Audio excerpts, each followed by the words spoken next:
Hello, hello mga Jai, maayong adlaw. So karon pagid din nato na voice over in town mga Jai kay ngano busy jud kayo ang live Jai. So pagka August 2 pa day ni siya mga Jai no, dun dugay in town ni na voice over kay ngano mag-edit pa bayat sa diba. So din no kani nga laag is sa uhana ra gyud unta ni padulong Jai. Pero wag jud ko nag-expect nga maabot ni og tumalog Dai kay sa uhana ra gyud unta mi Dai kay duol ra Dai. Nya kalit-kalit ra pa gyud ni siya nga laag mga Jai. Huy, gigel. Nindot din ang laag nga walas plano ba kay perte gyud kayo nga dayuna. Unya din ha mga Jay no dool na lang jud na siya sa uslob naman jud na siya dam mga. Then kung naa nakadaan sa Buluon mga Jay mga 3 rides ra gyud siya mga Jay usa pa ka maabot dito sa Tumalog Falls gyud mga Jay. 3 rides jud siya mga Jay kung wala kay service Jay. Pero kung naa mo'y service mga Jay kay mga sanaol man kay mo so 2 rides ra gyud siya pero kung mahimo gina siyang 1 ride mga Jay kung kursunada lang gyud mo modulhog atong ilang agianan mga Jay. Nagrabe kadulhogon. Dayon din ha mga Jay no naabot na mi mga Jay and then amo ara nang gibilin ang motor diya sa babaw mga Jay. Dayon ni sakay na lang pod mi sa ilaha dira nga service nga padulong didto sa ubos mga Jay kay ngano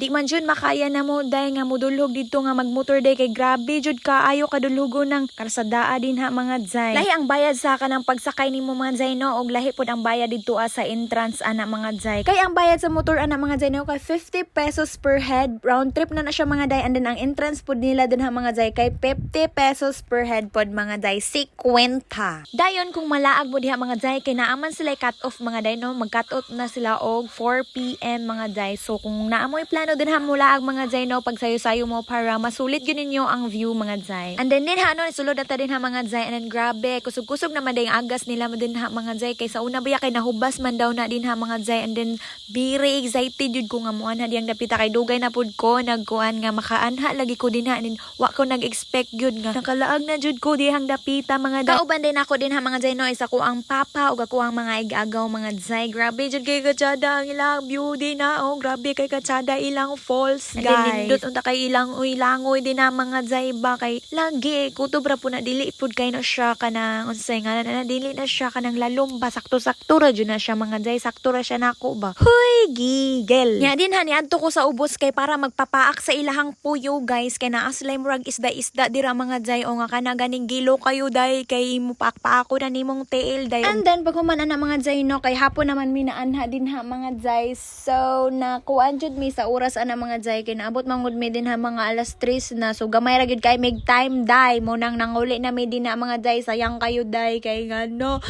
syempre, lami ba ta kayong ilangoy Day pero wala jud ko kalangoy Day kay ngano di man pud ta kabalo mo langoy Day oy. So din hanno na uli na mi Jay and then gabi katungaso na dirang dapita mga Jay and then hunong ramihan ang kutob sa tent mga Day kay ngano dira ra man jud mi kutob pud Day and then hanang uli na mi mga Jay kay mo uli man jud ta natural. Then hapit mi din ha sa kuan mga Jay dira sa park nila ba sa Buluon mga Jay kay ngano gibate mi og kagutom Day before Day kumukaon Day kay mag-exercise ako diha Day kay ngano may nalang makuha-kuan gamay ang ako ang kuan Day kanang bilbil Day. Hoy gigel. Then pag humanday na mo pangaon dito sa Kasikas mga Day nagdula-dula sa Day ko din ha mga Jay para dili kayo tanto nga mailhan ta nga gulang mga Jay ba mudula pa bagyud ta mga Jay oy. And then before Day na ako and no shout out Day ko sa akong palanglang diha. Hoy gigel. Shout out bitaw ko ni Chris Dinoyo og ni James Liorque og diri na lang kutob. Salamat sa suporta. Bye bye. Amping kanunay.